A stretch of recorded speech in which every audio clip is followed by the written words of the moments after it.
नमस्कार दोस्तों, आप लोगों का ऑनलाइन एकेडमी में स्वागत है।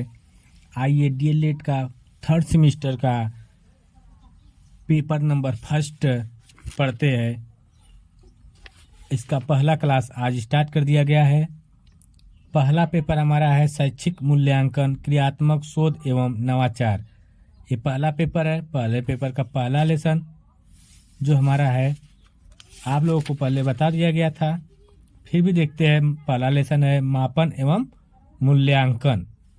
अब इसके अंतर्गत पढ़ेंगे, देखते हैं क्या है। तो इसमें दिया हुआ है पहला, ये देखते हैं शैक्षिक मापन। कह रहा शैक्षिक मापन क्या होता है। कह रहा मापन में अंक प्रदान किए जाते हैं जिससे परिणाम का ज्ञान हो सके। मापन में यह पता लगाया जाता है कि कोई वस्तु गुण या विशेषता में कितनी है। कहने का मतलब ही है कि जब हम कोई भी वस्तु मापते हैं, ठीक ना, तो उसमें अंक प्रदान करते हैं। जैसे हम 5 किलो नाप दिए तो अब कहेंगे 5 केजी, ठीक, मतलब उसमें अंक आया। और वह क्या है, वह उसकी विशेषता क्या है। मतलब कि जैसे हमारा वजन मान लो 60 किलो है, तो हमारी विशेषता ये भी है कि हमारा वजन 60 किलो है, ठीक। और जैसे ये भी है कि हमारा बुद्धि लब्धता क्या है, 140 है। तो इसमें विशेषता भी बताई जा रही है ना कि किसकी बुद्धि लब्धता 140 है, हमारी। और जैसे अंक मान लो हमें 90% अंक मिले, 90% अंक मिले, तो 90% अंक किस में मिले, हमें मिले। ये भी अंक को निर्धारित कर रहा है, ठीक। लेकिन ये अंक मिलने के लिए एक निश्चित अंक दिया होगा कि इतने में से इतना मिले। 100% में से 90% मिले तब, ठीक। तो मापन हम किसे कहते हैं, एक बार आइए फिर से देखते हैं। मापन में अंक प्रदान किए जाते हैं जिससे परिणाम का ज्ञान हो सके।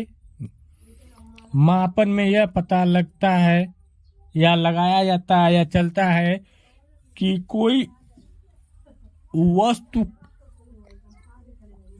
गुण या विशेषता में कितनी है। मतलब कोई वस्तु का गुण कितना है, विशेषता कितनी है, इसको हम क्या कहते हैं, मापन कहते हैं। सीधे सीधे क्या बोल देंगे, छोटी परिभाषा, मापन में अंक प्रदान किए जाते हैं, ठीक, उसे मापन कहते हैं। ये भी कह सकते हो छोटी परिभाषा, और नहीं तो ये भी कहोगे मापन में अंक प्रदान किए जाते हैं जिससे परिणाम का ज्ञान हो सके, ठीक। उससे यह पता लगाया जा सके कि कोई वस्तु की विशेषता क्या है, गुण क्या है, उससे हम क्या कहते हैं, मापन कहते हैं। जैसे उदाहरण में देखो दिया है, वाजिद का वजन 38 केजी है, ठीक। रोहित की बुद्धिमत्ता 140 है। सीता के गणित में अंक 90% अंक है, ठीक। अब आते हैं मापन की परिभाषा। ये मापन की परिभाषा मतलब कौन कौन आए और कौन कौन से परिभाषा दिए, कौन कौन से वैज्ञानिक। स्टीवेंस आए। अब आते हैं, देखते हैं स्टीवेंस के। स्टीवेंस आए, ये क्या कहे, इनके अनुसार क्या कहा गया, कह रहा कि निश्चित स्वीकृत या संख्या प्रदान करने की प्रक्रिया मापन है। मतलब स्वीकृत, ये क्या है, स्वीकृत या संख्या मापन करने की प्रक्रिया को मापन कहते हैं। किन्हीं निश्चित, मतलब निश्चित हो, ठीक। हाँ, जैसे हम गणित पढ़ रहे हैं तो गणित में हमारा 100 नंबर का पेपर होता है, तो ये 100 नंबर क्या है, निश्चित है, ठीक ना। जैसे और कोई वस्तु हुई जिसका वजन एक निश्चित हो। जैसे हमें विज्ञान में 50 नंबर का पेपर हो रहा है, तो हम उसमें से 35 नंबर पा गए, तो यह हमारा निश्चित है कि 85 नंबर का पेपर होगा, इससे हम ज्यादा नंबर नहीं पाने वाले हैं। 35 नंबर पा गए इसमें से, ठीक। तो इसमें से जब 35 नंबर पा गए तो यही हमारा ये निश्चित अंक बता दिया गया है कि 50 है। अब इससे हम ऊपर नहीं पा सकते हैं, तो उसी को कह रहा है जो संख्या प्राप्त होती है उससे हम क्या कहते हैं, मापन की प्रक्रिया वही होती है। स्टीवेंस कह रहे हैं, एक बार और देख लो, स्टीवेंस कह रहे हैं किन्हीं निश्चित स्वीकृत या संख्या प्रदान करने की प्रक्रिया मापन कहलाती है, ठीक। अब आते हैं रास। रास क्या कहते हैं, मापन एक परिमाणविकरण की प्रक्रिया है। मापन एक परिमाणविकरण की प्रक्रिया है, मतलब उसमें परिणाम के बारे में बताया जा रहा है, ठीक ना। ये जो बता रहे हैं कि मापन एक क्या है, मापन से हम क्या निकालते हैं, मापते तो उससे हमें परिणाम निकलता है, ठीक ना, उसे ही हम मापन कहते हैं। और आगे देखते हैं जेपी गिलफोर्ड क्या कह रहे हैं। ये कह रहे हैं निश्चित नियमों के अनुसार वस्तु या घटनाओं का अंक प्रदान करना ही मापन कहलाता है, ठीक ना। कह रहा है इसमें भी वही बता रहे हैं कि निश्चित अंक होना चाहिए, निश्चित नियम होना चाहिए, उसके अंतर्गत जो वस्तु या अंक के घटनाओं का अंक प्रदान करते हैं उसे हम मापन कहते हैं। अब आइए देखते हैं मापन के अंग। मापन के कौन कौन से अंग होते हैं।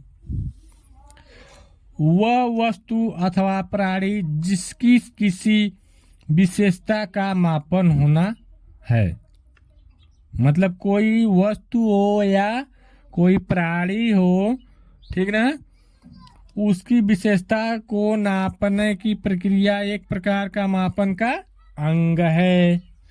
दूसरा क्या कर रहा है, वह व्यक्ति जो मापन करता है अर्थात उसका मापन, वह क्या बोला जाता है, मापन करता है। मापन मतलब कोई भी व्यक्ति मापता है, वो भी क्या है, मापन की अंग ही है। तीसरा क्या है, विशेषता को मापने के उपकरण अथवा विधि, मतलब उस व्यक्ति की विशेषता क्या है, वो किससे नापा जाता है या उसकी कौन सी विधि है, वो सब क्या है, मापन के अंग है। जैसे हमें देख लो, अगर 1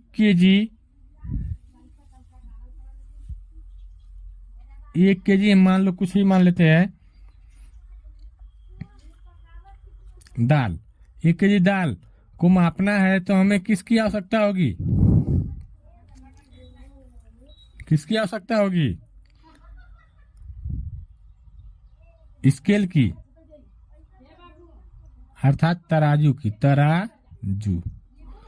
तराजू की आवश्यकता होगी। 1 केजी अपने से मापा तो नहीं जाएगा, कौन नापेगा, जो मापन करता है वो भी क्या है, मापन का अंग हो गया। हम नाप रहे हैं, ठीक ना, तो हम क्या हो जाए, मापन की एक अंग ही है ना, मापन करता हम ही है। और कितनी वस्तु है वो भी है, कितनी वस्तु है। जैसे क्या है, दाल है, और वो किससे नापा जा रहा है, तराजू से। मतलब देखो यहीं पर तीनों अंग दिखाई दे रहे हैं। तराजू क्या है, उपकरण है, और 1 केजी क्या है, दाल है, मतलब 1 केजी दाल है, मतलब ये किसकी विशेषता बता रहा है, दाल की। दाल कितना है, 1 केजी, और कौन नाप रहा है, हम नाप रहे हैं, ठीक। तीनों विशेषता समझ में आ गई।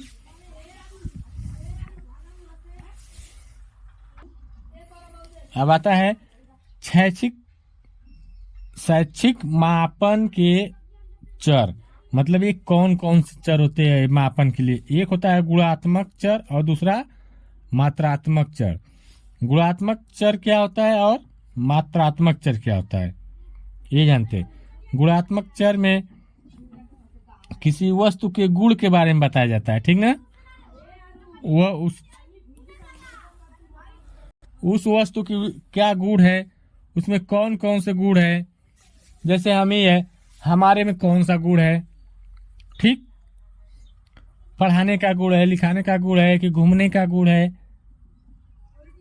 कि हम किसी को अपनी बातों में बढ़िया से फंसा लेते हैं उसका गुण है, या बहुत तेज बोलते हैं उसका गुण है, उसके बारे में बताया जाता है। अब मात्रात्मक चर क्या होता है? मात्रात्मक चर में ये बताया जाता है कि ये कितनी मात्रा में है। जैसे हमारा वजन 50 केजी है तो हमारा वजन क्या है? 50 केजी है, तो हमारी मात्रा कितना है? 50 केजी की है, ठीक ना। अब आते हैं, इसमें भी मात्रात्मक चर दो प्रकार के होते हैं। मात्रात्मक चर दो प्रकार के होते हैं। पहला होता है सतत मात्रात्मक चर होता है, ठीक ना। दूसरा असतत। तो अब सतत चर किसे कहते हैं और असतत चर किसे कहेंगे? सतत चर क्या होता है? सतत चर के द्वारा किसी एक बिंदु से दूसरे बिंदु के बीच सभी मानों को प्राप्त कर सकते हैं। मतलब यहाँ और एक यहाँ है, मान लो हम मान लेते एक और ये दो, और इनके बीच जितने मान होंगे उसको हम प्राप्त कर सकते हैं। जैसे 1.5 इसके बीच में आएगा, 1.5, 1.2, 1.3, 1.4, ठीक ना। तो 1.5 है, 1.5 बता देंगे। 1.6 एक और दोनों बिंदुओं के बीच के मापों को हम प्राप्त कर सकते हैं, मान जो भी हो, ठीक ना। अर्थात कहने का मतलब ये है कि दो बिंदुओं के बीच में कोई भी वस्तु का मान हो, ठीक ना, उसको हम प्राप्त कर सकते हैं। जैसे हमारा वजन मान लो 45 केजी होगा, ठीक ना। जैसे हम कह रहे हैं हमारा वजन 45 केजी है। अब ये एक्यूरेट थोड़ी नहीं 45 ही केजी होगा, ज्यादा कम भी हो सकता है, 45.5 हो सकता है, 44.5 हो सकता है। मतलब इसमें क्या होता है कि दशमलव में हो आएगा, ये तो समझ लो। 45.5 केजी, 45.3 केजी, ठीक ना, ये हो सकता है। वजन कोई क्लियर थोड़ी नहीं, ताकि पूर्णांक में ही आए, दशमलव में आता है ना, 2 ग्राम, 4 ग्राम, 5 ग्राम, 1 केजी, 5 ग्राम, ऐसे करके। जैसे राम की किताब का वजन 4.5 केजी है, ठीक है। तो राम की किताब का वजन कितना है? 4.5 केजी। अब आते हैं असतत चर। असतत चर, असतत चर में संख्याएं पूर्णांक रूप में होती है। मतलब यह पूर्णांक में होगा, जैसे 10 KG, 5 KG, 8 KG, 10 feet, 12 feet, ठीक। मतलब ये किस में होगा? पूर्णांक में ही होगा, दशमलव में नहीं आएगा। जैसे परिवार में बच्चों की संख्या 8 है, हम परिवार में बच्चों की संख्या 8.5 तो नहीं कहेंगे, 9.5 तो नहीं कहेंगे। जब कहेंगे या 8 होगी या 7 होगी या 5 होगी, मतलब पूर्णांक ही में होगी। किताबों की संख्या 9 है, अब ये थोड़ी कहेंगे किताबों की संख्या 9.5 है। मोहन के घर 10 कमरा है, अब मान लो मोहन के घर 10 कमरा है, हमें नहीं कहेंगे कि मोहन के घर 10.5 कमरा है।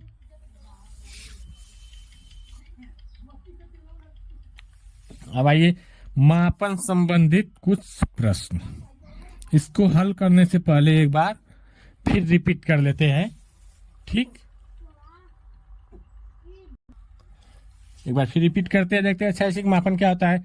मापन में अंक प्रदान किए जाते हैं जिससे परिणाम का ज्ञान होता है, और मापन में यह पता लगाया जाता है कि वस्तु की विशेषता या गुण क्या है, उसे हम क्या कहते हैं? मापन कहते हैं।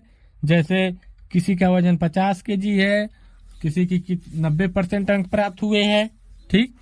दूसरा होता है मापन की परिभाषा में स्टीवेंस के अनुसार क्या बताया जा रहा है के अनुसार कह रहा है कि निश्चित स्वीकृत या संख्या प्रदान करने की प्रक्रिया मापन कहलाती है। कह रहा है कौनो निश्चित संख्या प्रदान करने की प्रक्रिया मापन कहलाती है। ठीक ना। ह्रास क्या कहते हैं? कहते हैं मापन एक परिमाणिकरण प्रक्रिया है। मतलब मापन का एक परिणाम आना चाहिए, आता है हमेशा। ठीक ना। और जेपी गिलफोर्ड क्या कर रहे हैं? निश्चित नियमों के अनुसार वस्तुओं या घटनाओं का अंक प्रदान करना ही मापन कहलाता है। ठीक। अब आगे देखते हैं, रिवीजन कर रहे हैं इसको तो थोड़ा तेजी से बता रहे हैं। अब आते हैं मापन के अंग। मापन के अंग क्या क्या होते हैं? जैसे हम जो वस्तु है नापने वाली, जिससे नाप रहे हैं, ठीक, तो 3 अंग होते हैं। जैसे मान लो हम मापन करता है और वस्तु जो है उसको, जो मापने वाली वस्तु है, ठीक ना, आज जिस वस्तु से नापा जा रहा है उसे मापन के अंग कहते हैं। ऐसा भी लिख सकते हैं, मापन करता पहला, और दूसरा मापन उपकरण, मापन उपकरण, और तीसरा क्या होगा? मापन वस्तु। बस यही 3 है। ठीक। एक बार इसको इस तरीके से पढ़ लेते हैं। माप वह वस्तु अथवा प्राणी जिसकी किसी विशेषता का मापन होना है। दूसरा, वह व्यक्ति जो मापन करता है, मापन करता कहलाता है। विशेषता को मापने के उपकरण अर्थात विधि। शैक्षिक मापन के चर, एक गुणात्मक चर होता है और एक मात्रात्मक चर। ठीक। गुणात्मक चर में क्या होता है? किसी वस्तु के गुण के बारे में बताया जाता है। ठीक। मात्रात्मक चर 2 प्रकार के होते हैं।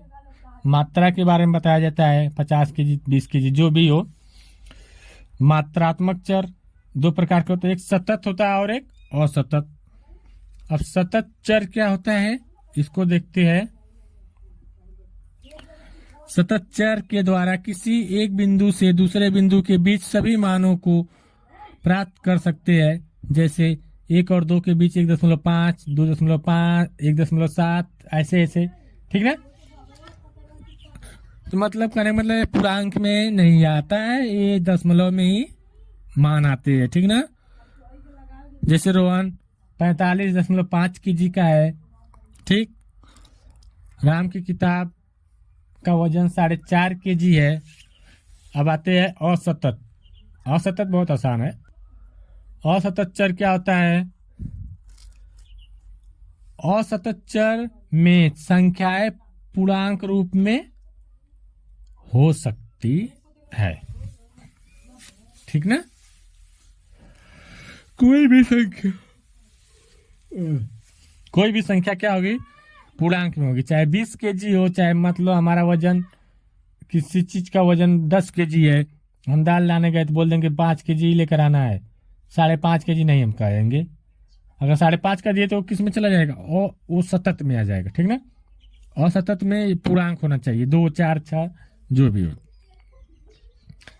या किसी के परिवार के घर, परिवारों में बच्चों की संख्या 8 है, परिवारों में कितने परिवार है, पूरे परिवार के सदस्यों की संख्या 20 है। अब 20.5 तो नहीं हो सकती ना। क्या उसको काट करके होगी? एक को काट दिया जाए? नहीं, काट दे मर जाएगा। ठीक ना।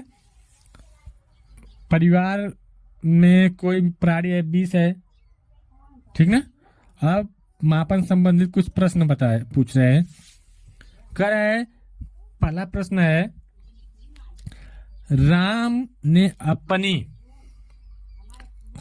जो कर रहा है, राम ने भाषा में 30 अंक प्राप्त किया, जो कि भाषा में अंकों की संख्या 100 है। यह किस प्रकार का मापन है? मतलब कह रहा है कि 30 अंक प्राप्त किया, 100 में से 30 अंक प्राप्त किए, तो यह माप क्या है, ठीक ना। यह मापन है कि परीक्षण है कि उपलब्धि है या मूल्यांकन है। परीक्षण कर रहे हैं, नहीं, गलत। मूल्यांकन कर रहे हैं, नहीं। कोई उपलब्धि तो नहीं पाई, नहीं। मापन मतलब मापे, 100 में से कितना मिला, 30 ही अंक मिला है। अब देखते हैं अगला।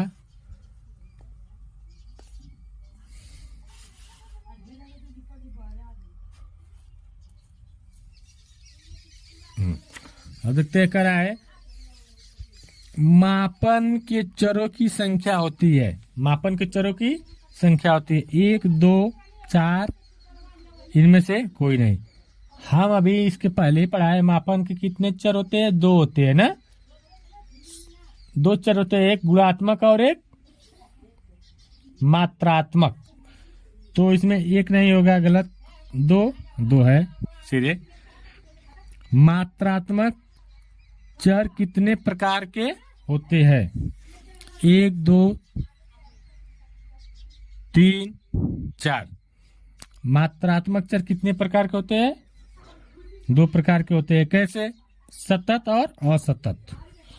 गुणात्मक चर है सतत चर पहला, दूसरा असतत चर तीसरा,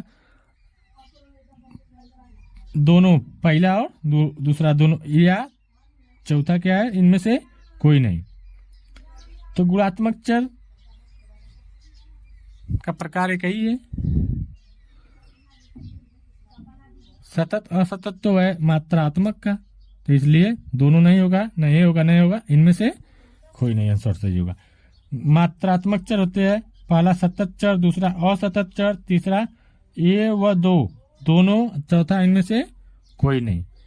तो मात्रात्मक चर क्या होते हैं, सतत चर भी होता है और असतत, मतलब तीसरा वाला ऑप्शन सही है।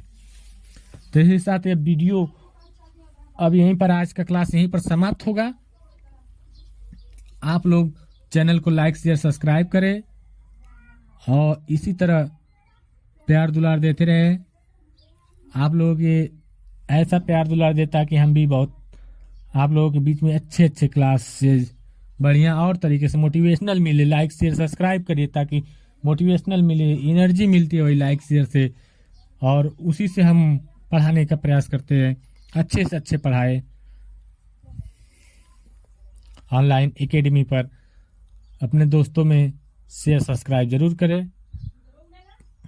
तब तक के लिए अब अगला क्लास नेक्स्ट वीडियो में बताया जाएगा। तब तक के लिए नमस्कार।